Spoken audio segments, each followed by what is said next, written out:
So basically this worksheet is just an introduction in small systems for linear equations. What we're doing in this section is just reviewing first how to solve procedures. So some of this will be repetition of what you've done in differential equations, I believe, where you learn linear systems. So, but the reason why we're repeating it is important because we will want to program it at the end. Okay? So I'm going to go through the solution procedures. Maybe they're going to be possibly slightly different than what you've done in the other class. That doesn't really matter. There's never one single way to do something. I'm going to go through one of the ways to solve systems, linear systems, with Gaussian elimination, and also LU factorization, if you remember that part. And we're going to also get busy programming it. And those are so-called direct solution methods, or direct solving, meaning that when I arrive at the solution, assuming I did all of my calculation correctly, I will arrive at precisely at the analytical solution of the problem. Another way is to have an iterative method and iterate until you're kind of happy, until your error gets low enough. And those are often much more practical for larger systems. Okay? So those are basically the types of solutions that we're going to go through. But without further ado, let's start finish the reviewing of the small systems, and then we will go through the solution procedures for Gaussian elimination and move on from there. But the point is that we're going to review how to do it by hand. That's going to be the by hand portion of this lecture, and also then we're going to learn how to program it, because that's the whole point. Ultimately, what you will use when you need to, as I said, like linear systems are everywhere, you're more likely than not going to use an already ready-to-go numerical package, okay, that has highly optimized algorithms that are much slower than whatever you can program. But the whole point of this is to give you a taste of how things work. And if you do need to sometimes amend yourself and do something yourself, you kind of basically know how to do that. Okay? So ultimately, as an engineer, more likely than not, you're simply going to be a user, okay, of the numerical packages. And the point of this class is for it not to be just a black box that you have no clue what it is doing. It's supposed to give you the taste of how things are behind the scenes and what are the possible sources of error. As an engineer, you're much more likely, we're going to go through that part too, how do I arrive at a linear system that is solving some problem that I'm interested in solving. That's more likely than not going to be your job. And then you might, in your team, work with a computer scientist or somebody who will possibly optimize and make things run much faster or find some optimal things. So again, you should be informed user of software at the end of this, right? Having a good idea of how to design a problem or the solution to a problem in form of a linear system, as well as have the idea of what is the numerical software giving you and how you can gauge what the error is in that software. So let's get going. We're going to spend quite a bit of time on linear systems, which is why it requires a longer solution. So last time around, we started with a 2x2 system, simple one. You've probably seen it even in high school. And geometrically, this one, 3x1 plus x2 is equal to 7. An equation of that type defines a line in 2 dimensions. Basically, I can rearrange it to say x2 is 7 minus 3x1, which is equivalent to saying y is 7 minus 3x. However you want to call these two variables x, y, or x1, x2, doesn't matter. The reason why we are opting for x1, x2, x3 is that we are ultimately going to go to xn. Okay? So I might run out of alphabet if I just use x, y, and so forth. Right? So there's better ways to number them. So we're using numbered variables. So if I actually sketch this solution, that you will get actually two lines that intersect at a point if those lines indeed intersect. We did go through the fact that, oh, they could be parallel, and therefore there is no solution, there's no intersection. Okay? So if, for instance, I had 3x1 plus x2 is equals to 7, and also at the same time 3x1 plus x2 equals to 5, well, obviously no realistic x1 and x2 will be both satisfying both of these equations at the same time. Therefore, I have no solution. Another option is that my second equation, or any number of equations, is some sort of a linear, what we call linear combination of the equations stated previously. In this case, the simple way would be just to multiply this with a number, okay? And then add that as a second equation. Well, that type of equation does not add any new information, because if I added the two, I would get 0 equals to 0, okay? So yeah, it's always true. Right? So it doesn't give me new information, therefore only the first one is so-called linearly independent equation. And in that case, I had infinitely many solutions. And that's not a bad thing.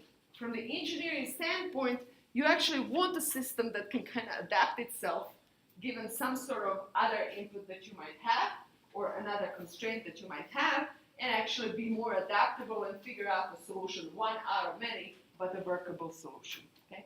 So that part is actually fine. And we're going to have an example like that in a flow loop. Okay? Which is, again, you actually want to have multiple solutions. That's not a bad thing. So I could have 0 solutions, 1 solution, unique one, and infinitely many.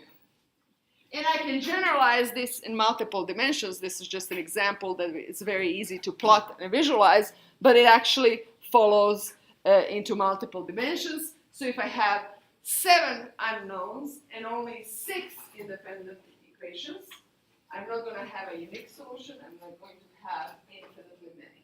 Now, where are those geometrically in a 7-dimensional system? I have to scratch my head how to visualize that. I can visualize 3 dimensions plus time, right? That's a movie. I can do 4 dimensions, but I can't really do easily visualize more than that. Okay? But it's some sort of hyperplanes and hyperlines, okay? In dimensions. Now, we actually, in order to generalize, in order to ultimately program, I want a program that will just take coefficients of these equations, all of the constants that I see, and spit out a solution. Okay, that's what we want. Okay. So we have to generalize, and that's where mathematical or linear algebra framework is really, really helpful. Actually, linear algebra that you kind of think of now as a chore is underlining most of the numerical solutions and most of the practical applications in dealing with data. Data comes in vectors or matrices or some sort of higher order matrices, like these arrays could be 3-dimensional and so forth. Right? And it's actually linear algebra that teaches us how to deal with those effectively and come up with the methods that work across the engineering fields, not just one, or science fields for that matter. Okay. So in this case, AX is equal to B is a commonly occurring problem where I have this linear coefficients, and quite frankly, if you have non-linear set of equations, then you're working hard on linearizing it to actually get an approximate solution. So most of the problems out there I can actually formulate as a set of linear equations. So if I were to actually represent this in terms of AX is equal to B, what would be my set of coefficients in matrix A? Let me start my anaconda. Anyone? 3, 1, -3, and 2 would be my matrix A that is multiplying a vector of unknowns, x1 and x2. And then on the right-hand side, I have a known vector 7 and minus 4. So I actually, as I pointed out, already have solutions that have been programmed in NumPy, in linear algebra. There's both NumPy and SciPy have solutions to go with. So I'm going to just start an untitled one, it doesn't matter. Just to give it a shot. So if you actually type in, so get busy typing in if you'd like. There is actually a solver that is called, it's a function solve in NumPy linear algebra set of functions or module. So I'm going to import NumPy as NP. That also allows me to define my A. So we had 3, 1, and minus 3, 2, was it? I'll find out in a second if that was correct. And my B was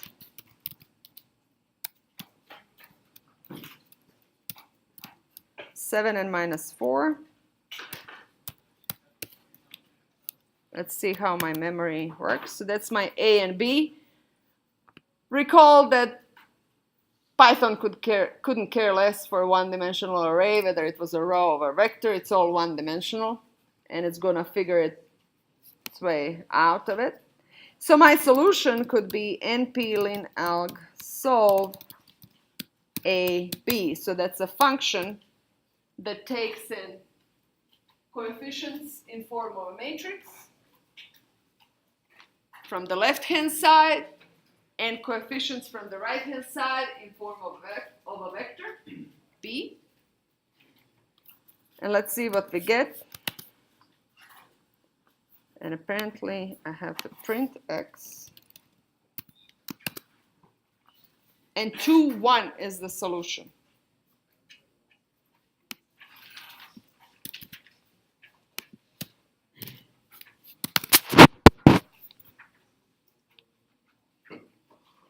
So solvers already exist. Right now, we have no idea what is Python doing underneath. And often with commercial, this is not commercial software, but with commercial software, you will not necessarily know what is the method that is actually solving this problem underneath, or what combination of methods. So we are actually going towards programming something like this ourselves. Now, before that, let's look at a couple of more simpler systems that are going to help us design a method for solving. So if I had a matrix A that is very simple, like the one given here, it's a diagonal matrix with 1, 3, and 5 on a diagonal. And my B is minus 1, 6, minus 15. So if I were solving AX is equal to B, and X is now X1, X2, X3, okay, I have to have matching the dimensions. What would be my solution? Can you quickly work through that problem and the problem after it? So you can write it as, do that multiplication of A as well as a vector x1, x2, x3, and see the system that you get and then solve it. So in this case, I have 1, 3, and 5.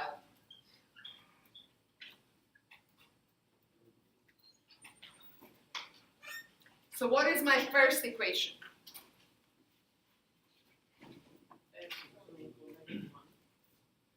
So when I multiply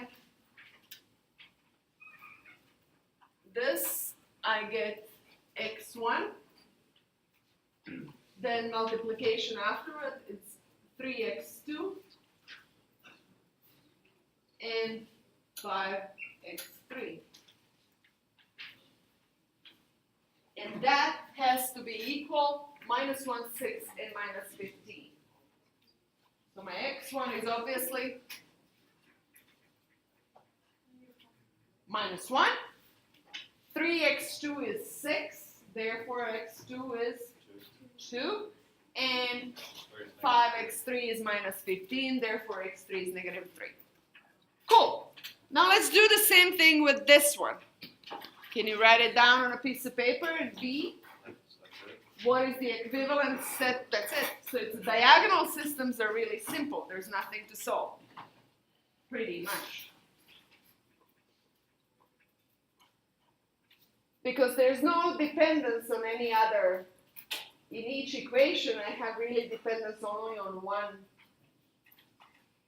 one of the unknowns, and that's called decoupled system. So they're kind of not mixed in together. They're decoupled. Now in this system that is called upper triangular, because my matrix has coefficients only in the so-called upper triangle, so diagonal and above. In that system,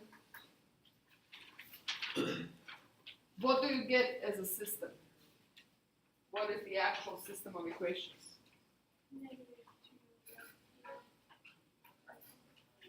Plus 2, 3. What is the second one? 3x2 minus 2x3 equal -1. And 4x3 equal 8. So what is the simplest thing to do? Last one. x3 equal 2. Attack last one. Figure out what x3 is and then put it in here and here. So do that.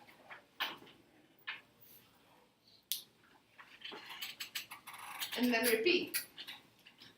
In the second row, you're going to only have x2 after you solve for x2 and plug in the 1 out.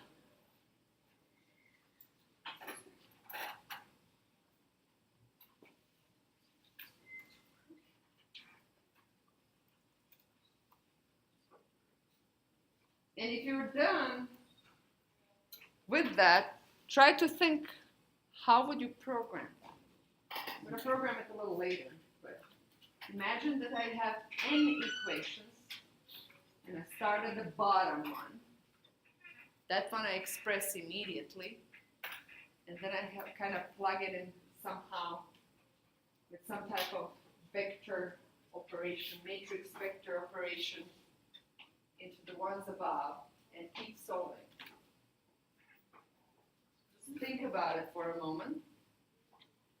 We're going to get to programming, but I want to put it in the back of your mind. This is why we're doing it by hand. Okay?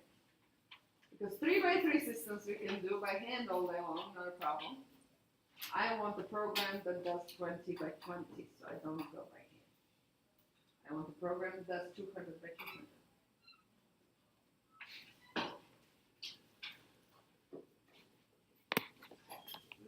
So what did you get as a solution? There's x3 is 2. What is x2? 1. And then x1? 2. So how do I double check? Minus 2 times 2 plus 1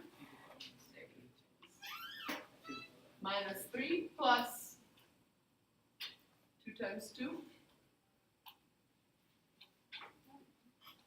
It's not 1. It's not 1. So x3 is 2. x2 or 3x2 is then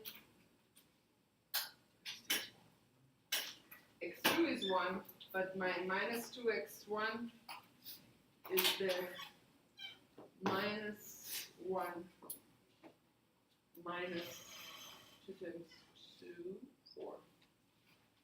Minus 5, so it's minus 2. But the way to double check is to plug it back into one of the equations, right?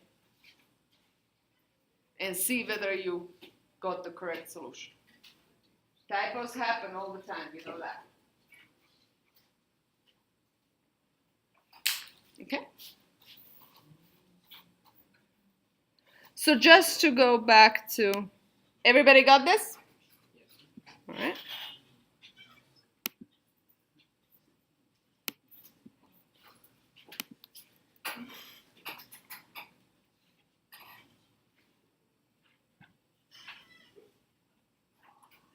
So we went through these last time already. So just a quick recap, if I have small systems, I can figure out any way to actually solve this, but we need a system for solving that is more general, okay, and that works on n by n case, regardless of what n might be. So there is few properties that I want to point out that are going to help us with those, and that is the following. So first one is that it doesn't really matter in which order do I have my equations. Ultimately, solution is a solution, regardless of whether I process my first equation as first one or first equation as the last one. And that kind of makes sense, right? If those x1 and x2 are indeed solving both of these, then however I state them, it shouldn't matter. Second thing is that since I have an equation, okay, and I have, for instance, 3x1 plus 2x2 equals to 18, if I multiply that with some non-zero number, so I don't just zero it out, or divide or multiply or whatever it is, as long as it's non-zero, I do not change the solutions. I just kind of change the coefficients. Okay? But if 3x1 plus 2x2 is equal to 18, then for those x1 and x2 for which that is true, it's still true that x1 plus 2/3 x2 is equal to 6. Okay? Same thing. I can multiply by 100, divide by minus 200, it doesn't matter. Okay? Solutions remain the same. Okay? And also, I can add and subtract these two equations. So if this is true for x1 and x2, and this is true for x1 and x2, then I can do a combination of these. I can take 2 times first one plus 3 times the second equation, and I'm still going to get an equation that is true. Okay. That equation will be dependent on the two ones that I combined. So I'm not going to get any new information. I'm just recycling the information. But I could, if that helps me solve the system, replace one of these equations with a linear combination of them. Okay? I can't just add it to the system because then I have 3 equations and they're not independent of each other because I concocted one based on the other 2. Right? But I can replace one of them with that new concoction, and that can hopefully help me solve. And that's precisely what we are doing when we are doing elimination. So if I multiplied my second equation here with 3, right, and then added them together, I'm doing that to eliminate x1, but I'm doing precisely that. I'm replacing one of the equations with the linear combination of the two, which is summation of 1 and 3 times the other. So I can do I'm allowed to do these things, and I can still solve for the systems. So with that in mind, and then, so basically our approach will be, hey, let's attack any system, okay, that we have, and try to get it into this upper triangular form by doing various things to coefficients and summing up equations and doing linear combinations of them that are appropriate. And when I do that and I kind of zero out these elements below diagonal, then I can use the approach that we just did, which is actually called back substitution. So I can start from the one below and follow my way up to get all of these x's. So that is one way to actually solve these systems. So I think it's the best practiced on examples. Okay, so and essentially what we're going to do, this is just to show you sort of how it looks with generic numbers. So if I had a system like this, these are my coefficients of the matrix, and I have to do it on all of the equations, so I'm going to put them in so-called augmented matrix. So this is my right-hand side, and I have a line dividing it. And technically what I want to do is I want to eliminate this coefficient, or I want to do some linear combination of these rows and columns. Okay? And I want to replace this entire row with such a linear combination, such that it has a 0 here. Okay? And then I'm going to do the same for this one here. Okay? And then when I'm done with that column, I'm going to move on and attack this one and 0 it out. Okay? So I'm going to do these replacements that I'm allowed to do. I'm not going to change the solution to my system by doing that. And then we're going to get this upper triangular system, and I can do back substitution on it. Now, this is how it looks like. Just don't get scared, okay? With just the naming the numbers. Oh, I don't have them. Okay. Oh, that's a programming exercise later. But essentially, I will multiply my row 1, okay, by, for instance, what we're going to call A31 divided by A11. Okay. Now it looks really abstract. And then subtract it from row 3. And when I do that, I'm going to get a 0 here, for instance. Now, when you're eyeballing the numbers, it's actually going to be easy, but we will ultimately want to come up with the rule like this so I can program it. That's where we're going. But let's do things first by hand. And I'm going to switch to my writing device quickly. So it projects. So just give me a moment to do this switch.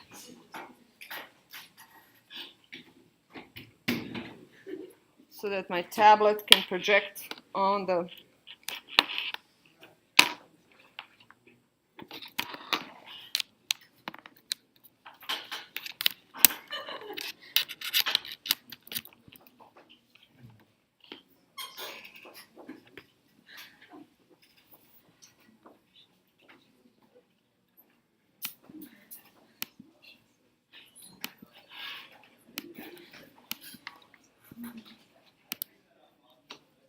okay.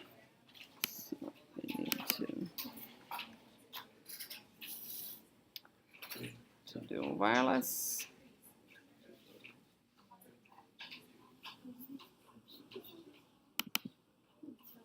Seven two five seven.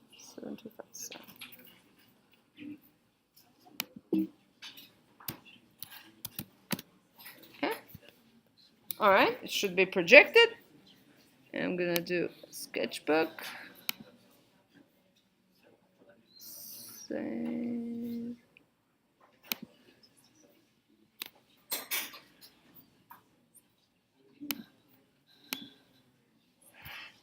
Okay.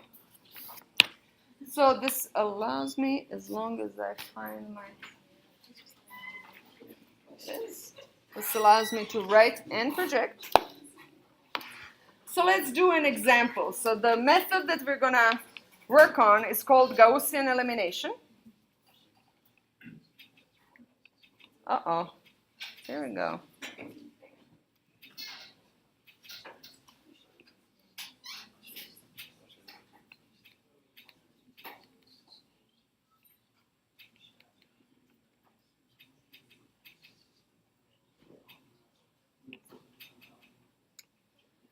So this is the solution procedure that allows us to transform a linear system of equations into upper triangular form. And then we're going to attack that by back substitution. So let's say that I have a very simple system.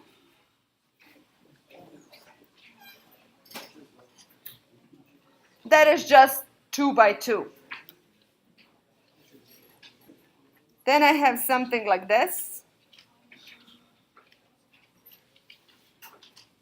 X1 plus 3x2 is 5, and 2x1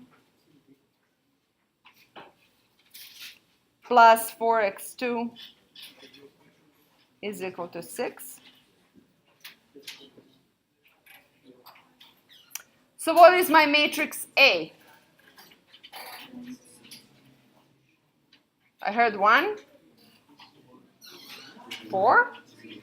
I don't have a 4. 1, 3, 2, 4.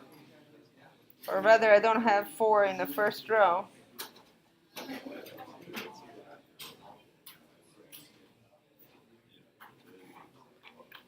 And I'm going to put like a vertical line between matrix A and these coefficients on the right-hand side, which are 5 and 6.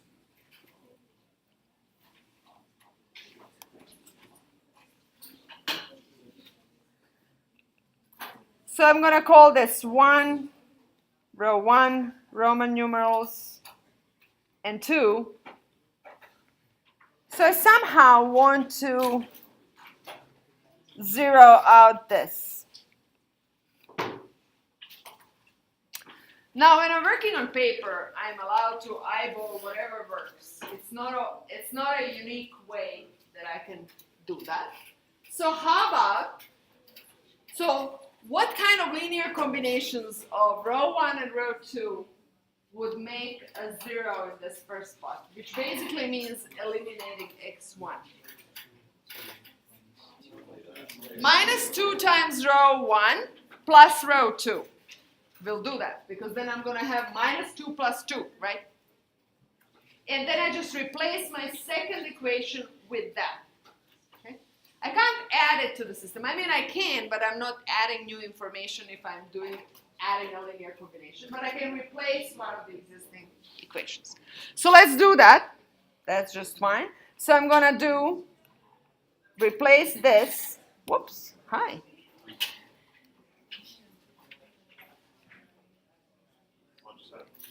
So that's a great question. With my computer, I used this system this morning with the graduate class. It was just fine.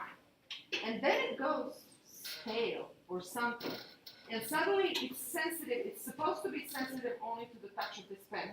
But it becomes sensitive to the touch of my hand. And there's no way I can figure out other than rebooting it, which I didn't do before this class, between this morning and now. So I'm already in a habit with the graduate class. I'm in habit of rebooting my computer as a must. Twice, typically before Monday and before Friday class.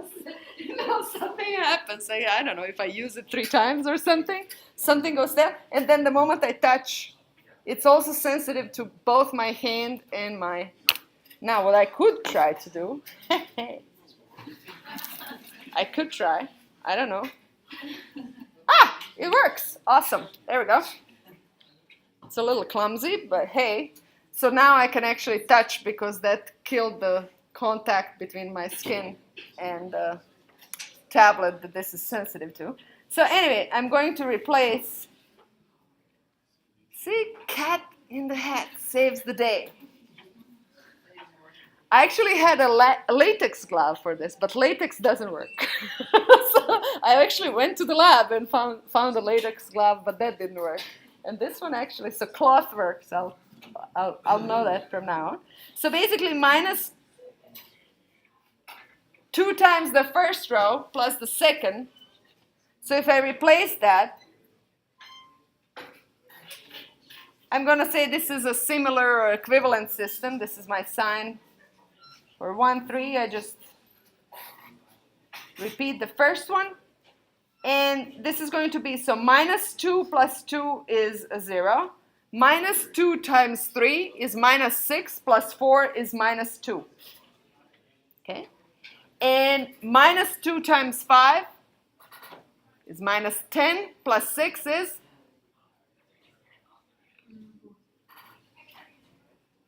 minus 4. Okay?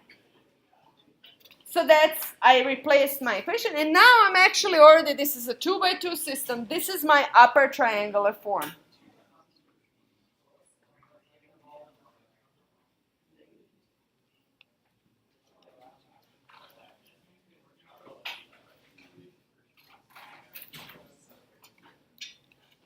Okay? And now I'm going to solve this upper triangular form. So this is upper triangular form. And now I'm going to solve by back substitution.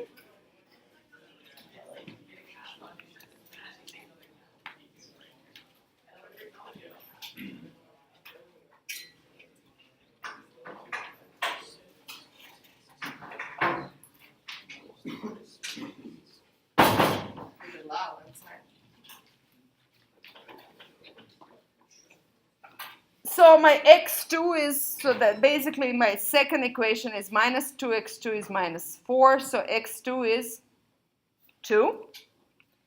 And when I plug that into the first one, I have x1 plus 3 times x2, which is 3 times 2 is equal to 5. So my x1 is minus 1.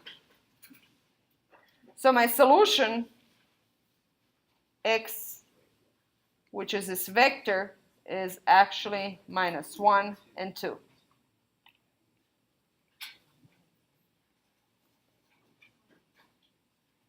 Now I can verify it. How do I verify it? I can plug it into the initial system and do matrix multiplication and verify.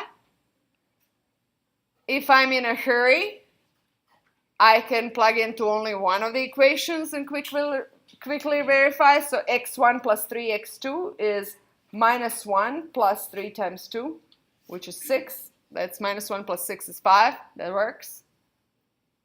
If I'm in a super hurry, I'm not going to verify at all. That's a testing, common test problem, right?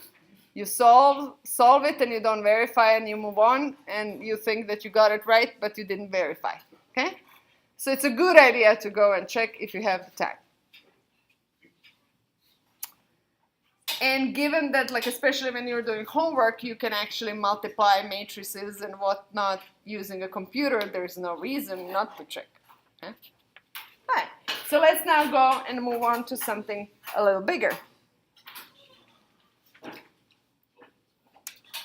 So let's say we have minus 3x1 plus 2x2 minus x3 is equal to minus 1. 6x1 minus 6x2 plus 7x3 is equal to minus 7. And 3x1 minus 4x2 plus 4x3 is equal to minus 6.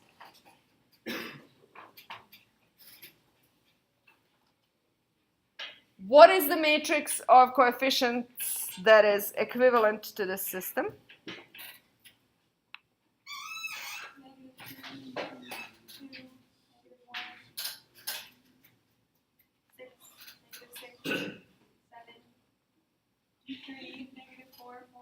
One person knows, great. All right, now let's do somebody else. What is my right-hand side? Negative 1, 7, and minus 6. So now, this is my first, second, third column. I have to figure out how to eliminate this 6 here, right? I'm attacking these two, one by one. So what should I multiply in my first row?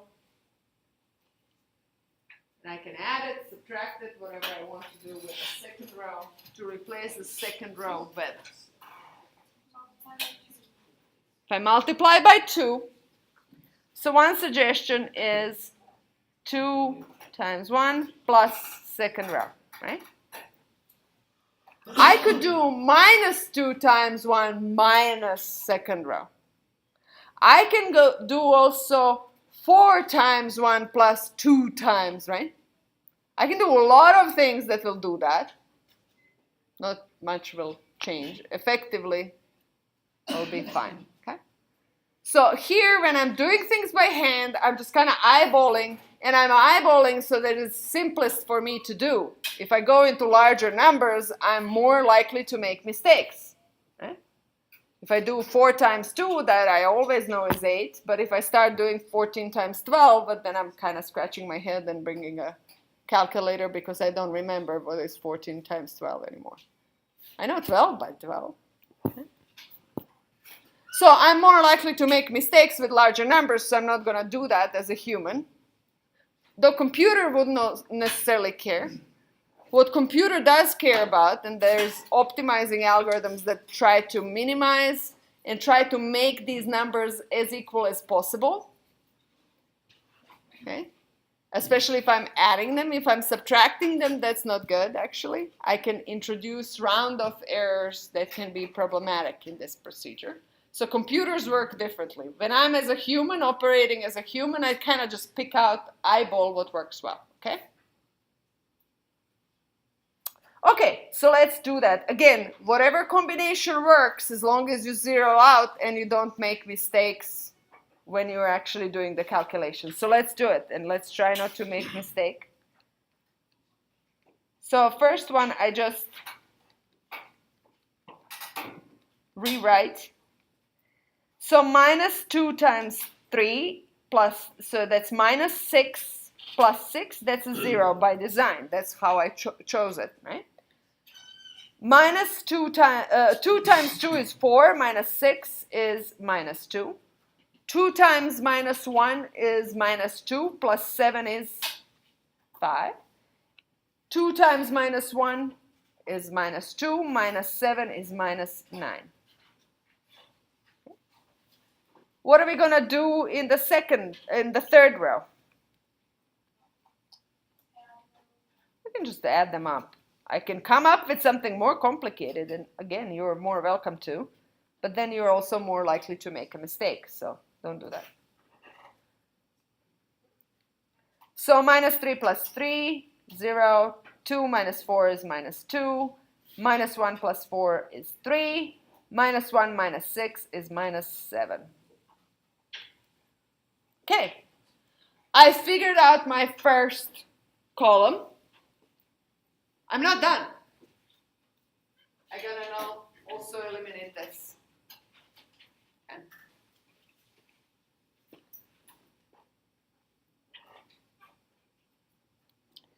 So this is my intent. So what is the suggestion to do? So now I need to use second row, right? Is it I plus 2? It is 1 Roman numeral 1, or I, if you will, or 2, and this is 2. So these are Roman numerals. Should it be 3. Good job. That was a test.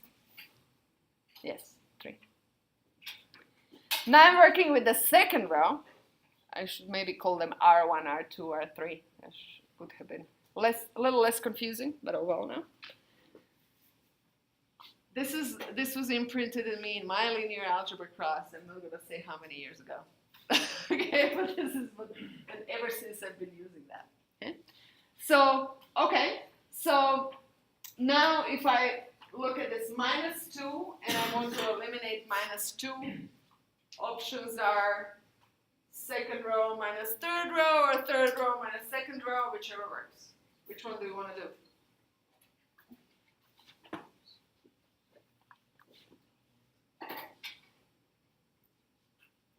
It's your pick. Or do you want it to be my pick?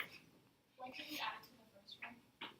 So if I do the first one, okay, I'm going to get this minus 3 and kill what I did here. Okay, so don't work with the first, forget the first row, now work with the second. Because second one has a 0 in the position. So it's not going to mess up my zeros here. I could do that, but then I'm going to keep doing the loop. So I'm going to pick minus second row plus third row. And I'm going to squeeze it here on the same page so I don't go in between pages. So first one remains the same. 0, minus 2, 5. If you just allow me 1 second to finish this. Then if I do minus 2 times minus 2 is 2, minus 2 is 0. Minus 5 plus 3 is minus 2. 9 minus 7 is 2. Okay? And now I have an upper triangular system ready for back substitution. So start working from the third equation up and solve for x1, x2, x3. We're going to finish that on Friday. Happy Halloween.